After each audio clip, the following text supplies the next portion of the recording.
Patrick. With me today is Raider Dave, as his handle is on Instagram. And we are exploring the Castano San Andres from Stallone Cigars. You are watching Oakland Tobacconist.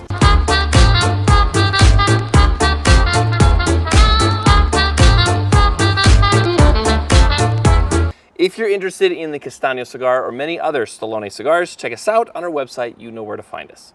So anyone who's watching this channel, you're probably familiar with One Smoker's Palate. However, today is very special. In fact, we have a Two Smoker's Palate as we are delving into the Castano Stallone.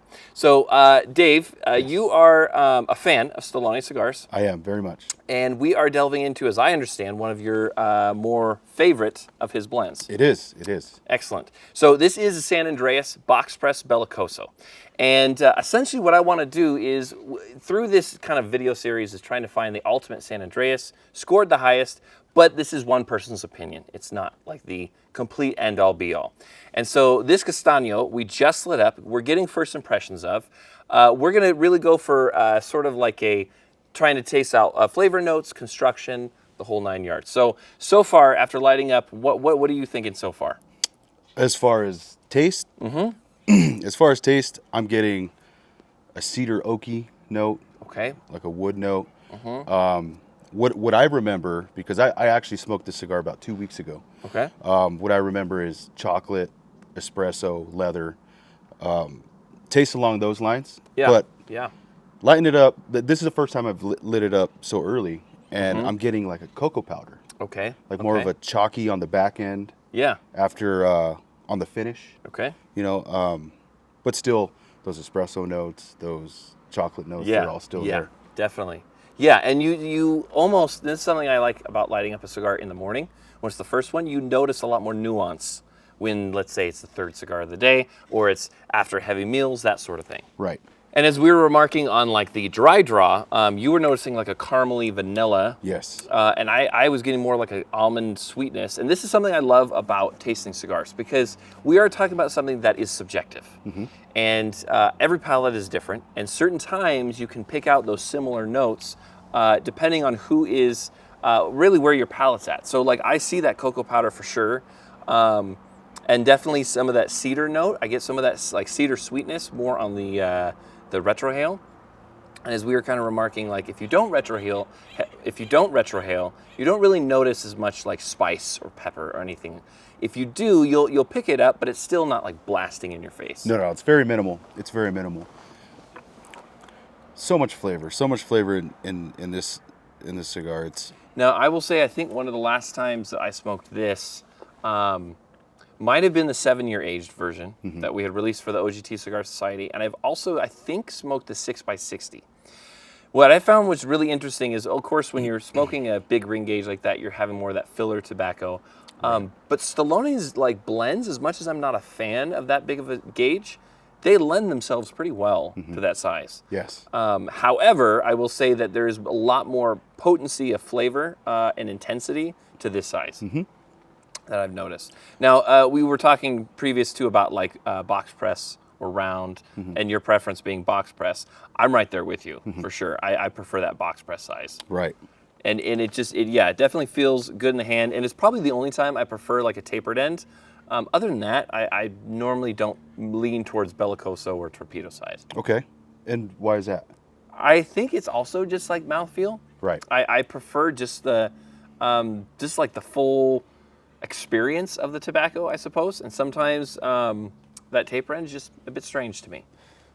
So this is the first third, and we're going to continue to smoke this, and we're going to delve into the second third when we get there, and we'll see where we land.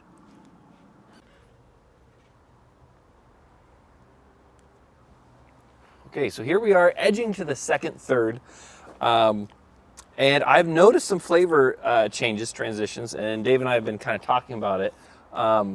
What is it that you've noticed that when we're starting out and to where it's evolved now?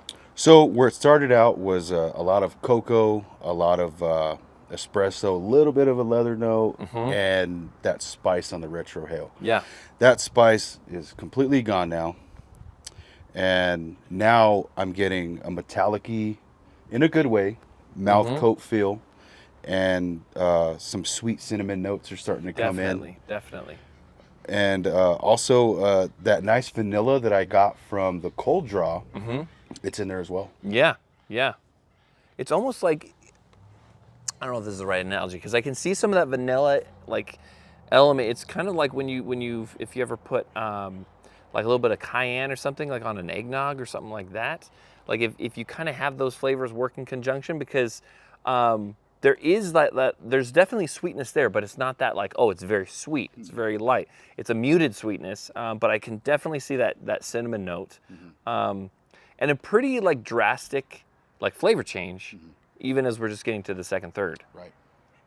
Very, very interesting. There's also a bready note in there also, like in between. Because I'm getting that metallic-y in the front with the cinnamon, and then in the back, I'm getting, like on the finish, there's that oaky, not so much cedar anymore.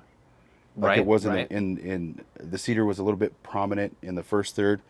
I'm getting more of an oaky now, and then right in the middle, there's a bready note. Yeah. Like a sweet bread. No, I can definitely see that. And that metallic-y note, I almost feel it's less of a taste, but more of a feel. So like a texture feel on your tongue. Definitely. Yeah.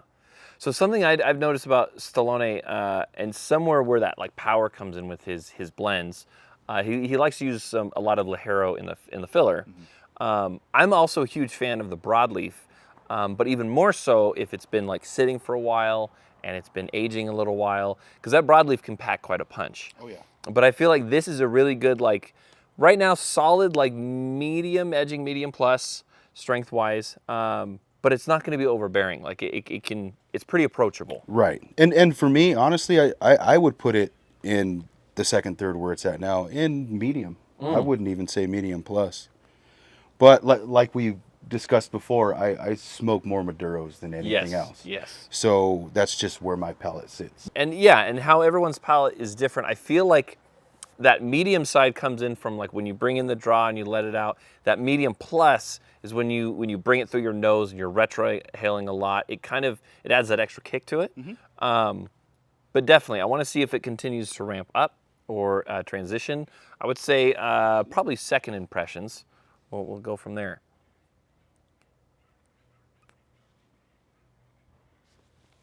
Yeah, there's like a buttery bread type of, or maybe actually like Irish soda bread. Have you ever had Irish soda bread? Yes. Yeah, something like that. With like the sugar crystals on top? Exactly. Yes, perfect. Yeah. I agree. But we're going to continue to smoke on this, and we will see where we land in the final third. So here we are, final third of the Stallone Castano Bellicoso box press. For me, I feel like the flavors have intensified.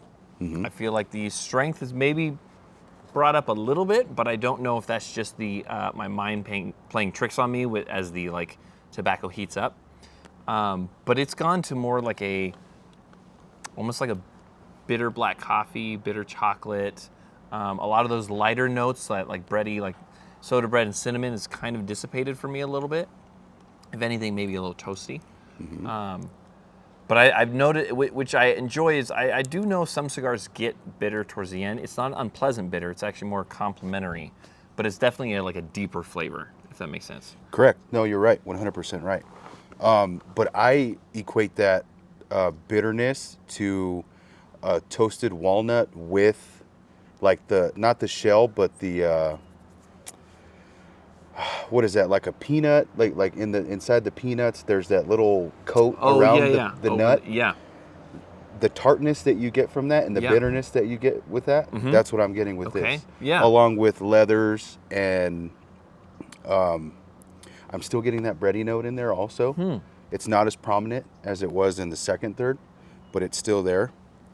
Okay, but still nothing too crazy on the bitterness and nothing too overbearing as you get down to it. So what we did is we separately scored it, 1 out of 100. And so, Dave, what did your score turn out to be? My score came out to an 88. 88, okay. An 88, all right. Mine was just a hair below. I came out an 84.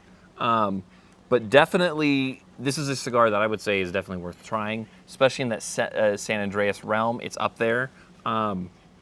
And it's interesting to me that it came to 84, because I think to some of the 84s that I've tried, maybe I was being more conservative this time around.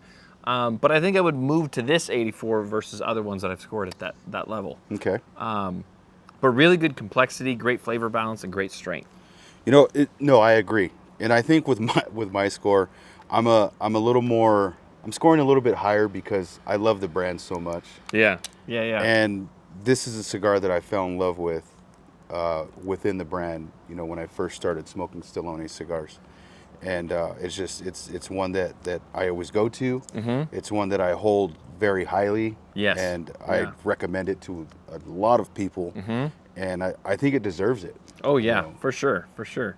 Stallone has a wide range in their portfolio. Every single one has got its place. Every single one's got something really good. Definitely. But I want to thank you for joining us on the video. Thank you for smoking here for Two Smokers Palate. As usual, we'll see you next time on Oakland's Bacchus.